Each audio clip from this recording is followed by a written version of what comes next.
Now here is how you can create a folder in Outlook on your devices. Let's get started. Subscribe if you're new and we can get into it. So of course, locate the Outlook app on your device. For this purpose, I'm using the iPhone, but if you're using a tablet or Android phone, it's going to work exactly the same. But you can just get inside like this and you can browse your inbox, all of the data and everything. But I want you to click on your profile picture, which is in the top left corner, indicated either by your picture, but it can as well be like a letter of your name in like a circle, so you can tap on it like this and it's going to pull up the left sidebar or whatever you want to call it, and in here we can tap on the folders right there. So I can click on the little pencil icon next to it.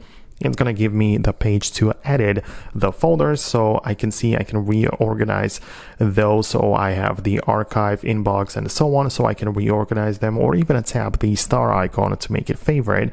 But in order to create a new one, there's this little icon. Let me just zoom it in like this. You can see this is the icon which is going to create a new folder. So when I click on it, you can see that I can name it whatever I want. So let me just give it the example name, right?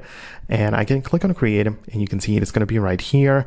It doesn't have like any real icon because it's just, you know, it's not like the archive or send have their own icons, but this example doesn't have anything. But I can move it over in here and it's just going to be part of my folders in here. So it might take a while, as you can see, to load up, but you should then have the ability to save it like that and then move your emails into that folder. It's going to help you a lot with the organization of your emails and so on. So yeah, let me know your thoughts and opinions below in the comments. I hope that I was able to explain it. Thanks a lot, and I'll talk to you later in the future uploads.